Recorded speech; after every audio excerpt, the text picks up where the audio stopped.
Hello everyone. Today we will continue our 7th chapter of valuation of shares. इसका हम first method हम कर रहे थे नेट एसेट मेथड्स। उसका एक क्वेश्चन आपका हो चुका था और आपका फॉर्मूला क्या था, valuation of share is equal to net assets divide के नंबर ऑफ इक्विटी शेयर। इसके अदर क्वेश्चन करते हैं आज हम।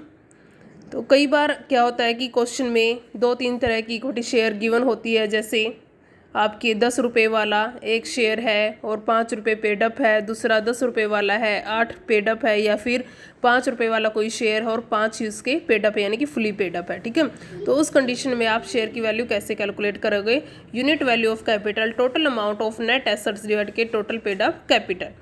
सेकेंड इलिस्ट्रेशन देखिए, ascertain the value of share on the basis of balance sheet given below. Equity share capital 10,000 10 each fully paid, 20,000 10 each 8 paid, and 48,000 share of 5 each and fully paid. Reserve, debenture redemption fund, profit and loss, debentures, trade payables, fixed assets, current assets, आपके shares expenses, discount on debentures. The assets are were their book value. आपको जितनी भी assets है book value पर लेनी है। There is a liability 4,000 not recorded in a liability, that is a contingent liability, ये भी आप लोगे। And interest on debenture it outstanding of 6 month. अब इंटरेस्ट है आपका आउटस्टैंडिंग इंटरेस्ट देखिए कितना है डिवेंचर्स के ऊपर। 1 लाख के डिवेंचर है आपके और आपका 12% डिवेंचर्स है, तो 1 लाख के ऊपर 12% आपके 12,000 और 6 मंथ के आपके 6,000। फॉर्मूला वही, नेट एसेट आप कैलकुलेट कीजिए। नेट एसेट्स फिक्स्ड एसेट आपकी 6,80,000, करंट एसेट 350 गिवन है। उसके बाद आप क्या लोगे? लाइबिलिटी रिजर्व नहीं आएगा, रिडम्पशन फंड भी नहीं आएगा, प्रॉफिट एंड लॉस भी नहीं आएगा, डिबेंचर्स आ जाएंगे और ट्रेड पेबल्स, और साथ में आपकी 4,000 की अनरिकॉर्डेड जो लाइबिलिटी थी वो आ जाएगी, और साथ में डिबेंचर इंटरेस्ट आपका आउटस्टैंडिंग था जो कि एडजस्टमेंट में गिवन है, दोनों एंट्रीज। नेट एसेट आपकी 6 लाख। अब 6 लाख डिवाइड के नंबर ऑफ इक्विटी शेयर। अब नंबर ऑफ इक्विटी शेयर अगर सबकी वैल्यू सेम होती तो हम कर देते, लेकिन इसमें अलग अलग है। जैसे 10,000 है 10 ईच और फुली पेड है, दूसरा है 20,000 10 ईच 8 पेड, और 48,000 equity share 5 each fully paid. तो इसलिए ये डिफरेंट है, इनकी फेस वैल्यू भी डिफरेंट है। तो उस कंडीशन में हम क्या करेंगे, हम उसकी टोटल पेडअप कैपिटल को ले लेते हैं। ठीक है, टोटल पेडअप आपकी कैपिटल कितनी है, जैसे कि इसमें गिवन है, सेकेंड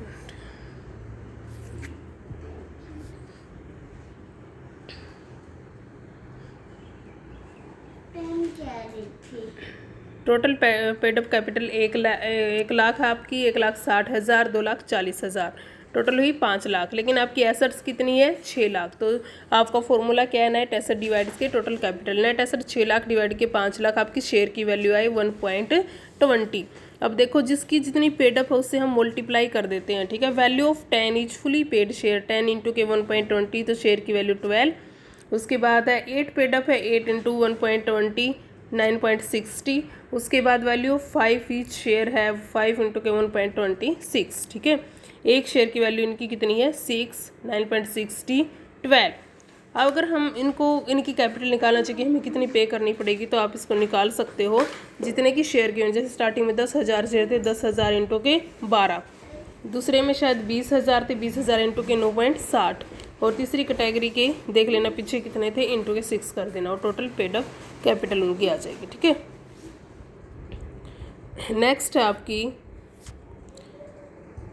नेक्स्ट पॉइंट है नोशनल कॉल। नोशनल कॉल होती क्या है? जैसे कि हमने पीछे किया था नोशनल कॉल, पीछे नहीं किया, अभी बताती हूँ। जैसे कि 10,000 शेयर हैं 10 ईच हैं और वो फुली पेड हैं। दूसरी कैटेगरी में आपके 20,000 शेयर हैं 10 ईच है लेकिन 8 पेडअप है। ठीक है, तो यानी कि 2 पेडअप कम है। तो हम क्या करते हैं, जब भी शेयर की वैल्यू कैलकुलेट करेंगे तो हम नोशनल कॉल, यानी कि हमारी 2 रुपये के अकॉर्डिंग बची हुई है पैसे 20,000 वाले के पास, तो हम 2 रुपये के अकॉर्डिंग वो पैसे मंगवा लेते हैं, तो उसके भी क्या हो जाते हैं? फुली पेड हो जाते हैं।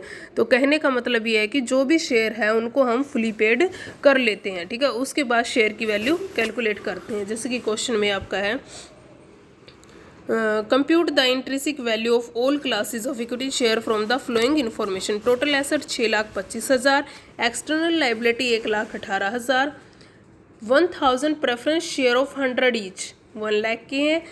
20,000 equity share 10 each fully paid. 9,000 equity share of 10 each 8 paid up. 6,000 equity share 10 each 5 paid up. तीनों के तीनों आपके क्या है 10 ईच है। और पीछे वाले क्वेश्चन में क्या था आपका, 2 तो 10 ईच थे और एक 5 ईच था, ठीक है। उसमें से कुछ पेड फुली पेड थे और एक नहीं था, ठीक है। तो तीनों की जो फेस वैल्यू है वो भी अलग अलग थी, लेकिन इसमें फेस वैल्यू इक्वल है। इसमें दूसरा फॉर्मूला लगेगा नोशनल कॉल वाला, इसमें फेस वैल्यू आपकी सिमिलर है, जैसे कि 10 ईच 10 ईच 10 ईच, ठीक है। एक आपका फुली पेड है, दूसरा आपका 8 पेड अप है और तीसरा आपका 5 पेड अप है, ठीक है। Assume that the company shall make the calls on party paid share in the immediate future। तो उस कंडीशन में हम कैसे करेंगे, calculation the net asset level of the equity share. सबसे पहले नेट एसेट कैलकुलेट कीजिए। टोटल एसेट्स आपकी देखिए कितनी है, टोटल एसेट्स 6,25,000। एक्सटर्नल लायबिलिटी आपकी 1,18,000, ये आप लेस कर दीजिए।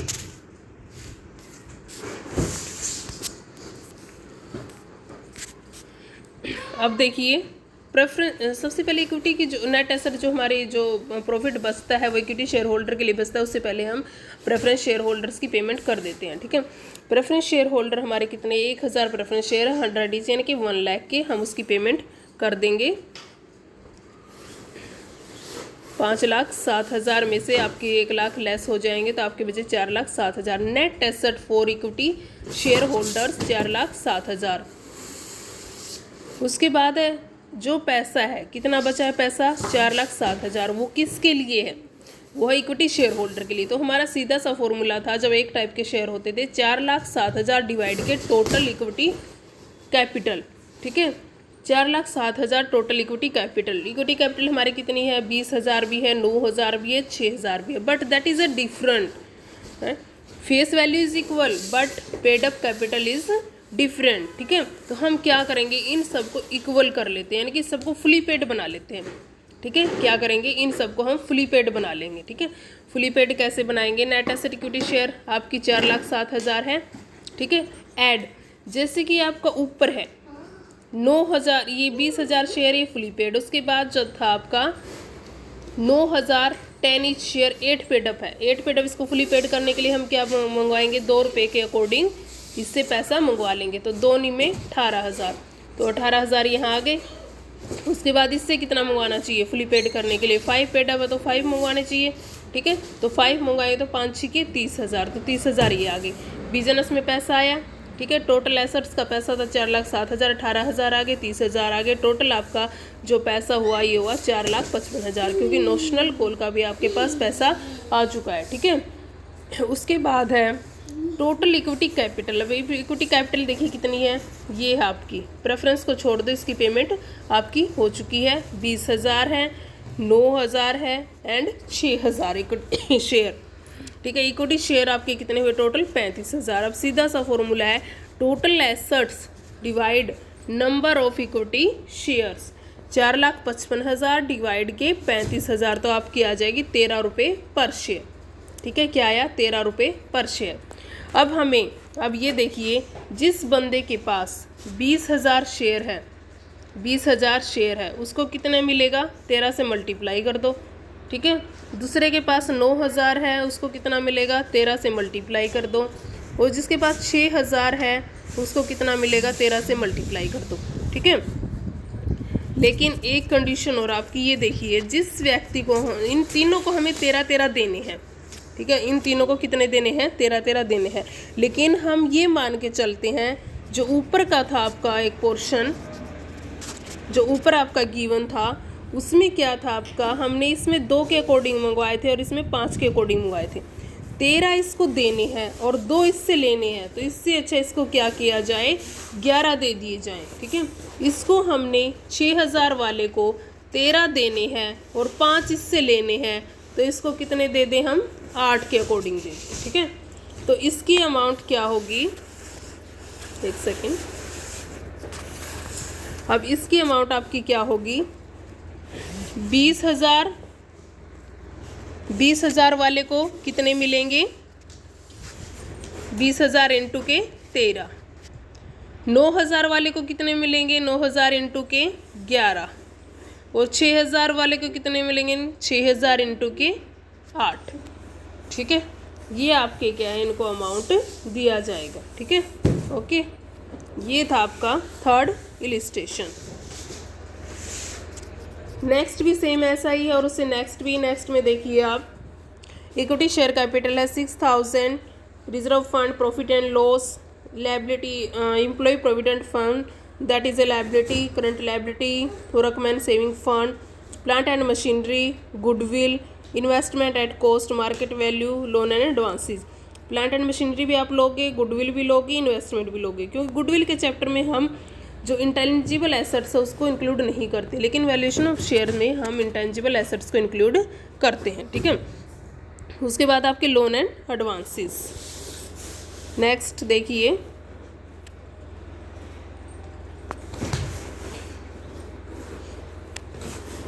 करंट एसेट आपकी 5,30,000, नॉन करंट एसेट्स आपकी शेयर टू एक्सपेंसेस 20,000। ठीक है, शेयर टू एक्सपेंसेस आपकी इंक्लूड नहीं होगी। ठीक है, for the purpose of valuation of goodwill shall be taken of 2 year purchase of the average profit for last 4 year. आपको सबसे पहले गुडविल कैलकुलेट करनी पड़ेगी। इसमें वैल्यूएशन ऑफ गुडविल कैसे लेनी है, 2 ईयर परचेज लेनी है, और एवरेज प्रॉफिट के बेस पर the profit of the last 5 years आपकी गिवन है 1 lakh, 1,20,000, 1,40,000, 180, 220। Compute the value of company shares at net asset method.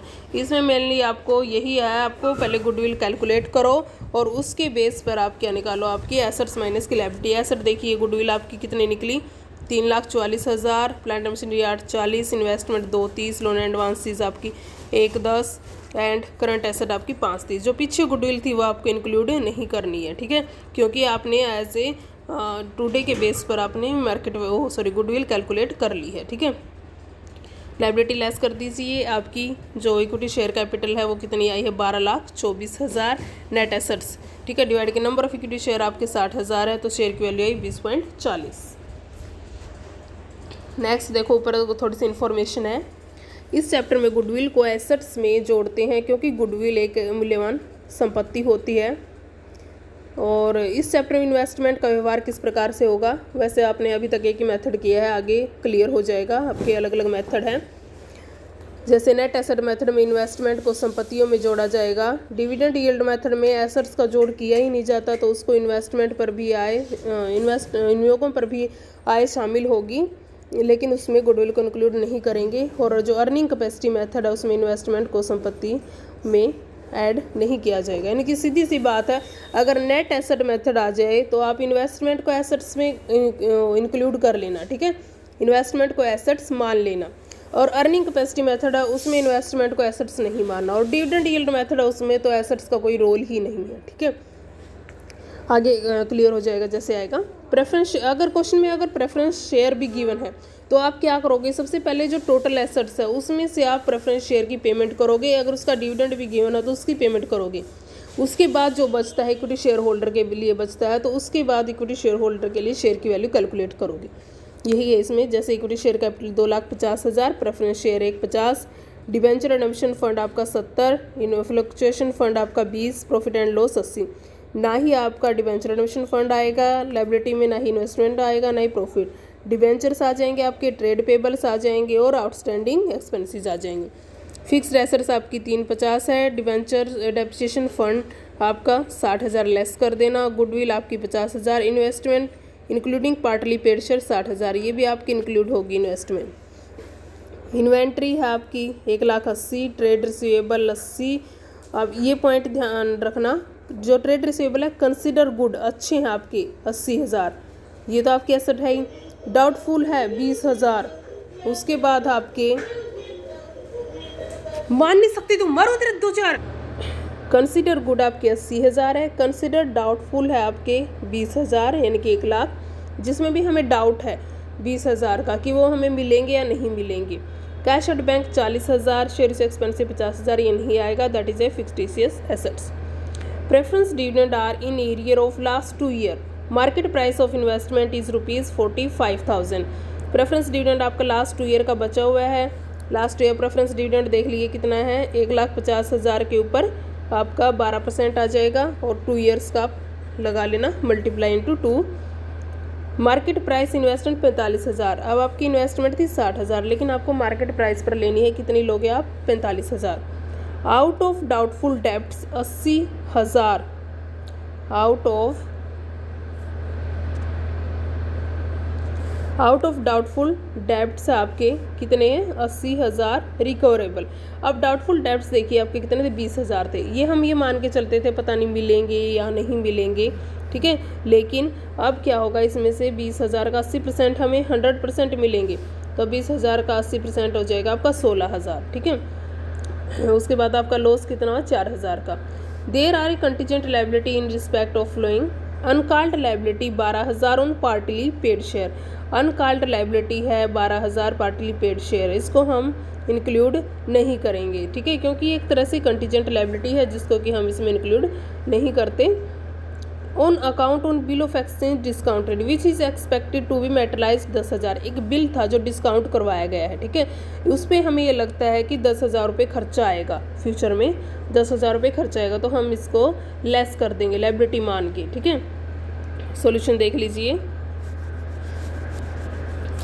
Fixed asset आपकी 3,50,000, लेस डेप्रिसिएशन फंड 2,90,000, गुडविल आपकी 50,000, मार्केट वैल्यू पर आपको इन्वेस्टमेंट लेनी है 45,000, इन्वेंट्री आपकी 1,80,000 गिवन है, ट्रेड रिसीवेबल गुड 80,000 थे ही, 80% आपके डाउटफुल थे ना, 20,000 ऊपर ये वाला, ठीक है, 20,000 थे आपके, इसमें से 80% 20,000 का 80 आ जाएगा, 16,000 आपका हो जाएगा, बचे 96,000, कैश एट बैंक आपकी 40,000, टोटल आपकी 7,01,000। उसके बाद less 14% debenture 1,00,000, trade payables 90,000, outstanding expenses आपके 10,000, ठीक है।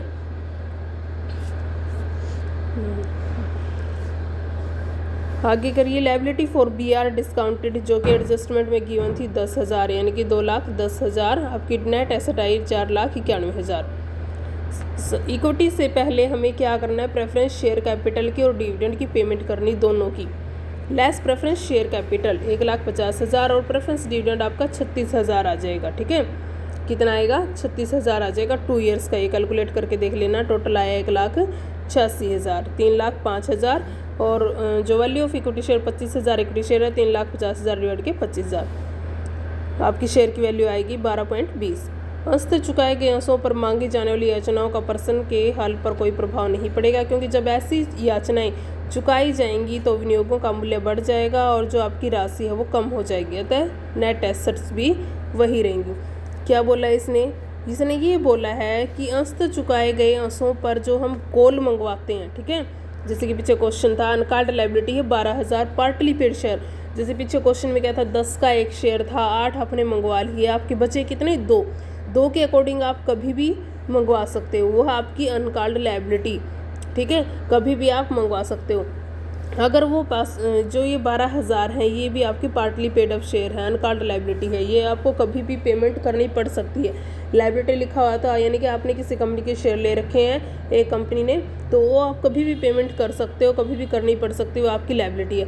जब आप उसकी पेमेंट करोगे तो एक तरह से आपकी इन्वेस्टमेंट बढ़ जाएगी, यानी कि आपने पैसा कंपनी में लगा दिया, ठीक है, एक तरह से आपकी इन्वेस्टमेंट बढ़ जाएगी और आपके पास जो कैश था वो क्या हो जाएगा? कम हो जाएगा, ठीक है।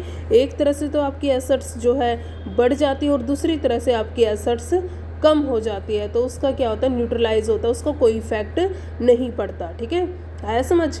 इसका मतलब यही है कि uncalled liability 12,000 partly paid share, आपने किसी कंपनी के शेयर खरीद रखे थे और उसकी 12,000 की पेमेंट करनी बाकी है। अगर आप 12,000 की पेमेंट कर देते हो तो आपके पास से कैश कम हो जाता है और आपकी जो इन्वेस्टमेंट है वो आपकी बढ़ जाती है। इन्वेस्टमेंट मतलब अगर आप किसी कंपनी के शेयर खरीदते तो वो आपकी इन्वेस्टमेंट ही मानी जाती है, क्योंकि उसके बदले में आपको डिविडेंड मिलता है और आपको पैसा भी रिटर्न होगा, ठीक है। तो यही आपका प्रेफरेंस शेयर की कंडीशन में आपको पैसा भी मिलेगा और सबसे पहले पैसे की पेमेंट की जाती है, उसके बाद डिविडेंड की, ठीक है। पहले डिविडेंड मिलता है और फिर पैसा। लेकिन इक्विटी में ज़रूरी नहीं है, प्रेफरेंस में भी वैसे कोई ज़रूरी नहीं है कि आपको दोनों ही चीज़ें मिले, वो तो प्रॉफिट के ऊपर डिपेंड करता है कंपनी के। लेकिन डिबेंचर में ऐसा है, अगर आप डिबेंचर परचेज करते हो तो आपको डिबेंचर की अमाउंट भी मिलेगी और विद इंटरेस्ट तो मिलेगा ही मिलेगा, ठीक है। नेक्स्ट जो थ्योरी गिवन है जैसे प्रोधिकार अंशों की विभिन्न स्थितियां हैं, तो इसमें आप ये रीड कर लेना ठीक है। इसमें यही दे रखा है कि केवल पूर्वाधिकार होते प्रेफरेंस शेयर अंश पूंजों के। अगर इसमें स्टेटमेंट में ये बोल रखा है कि आपको ओनली प्रेफरेंस शेयर कैपिटल की पेमेंट करनी है तो सिर्फ आप वो करोगे। अगर ये बोल रखा है कि प्रेफरेंस शेयर के डिविडेंड की पेमेंट करनी है कैपिटल की नहीं, तो आप डिविडेंड की पेमेंट करोगे, कैपिटल की नहीं।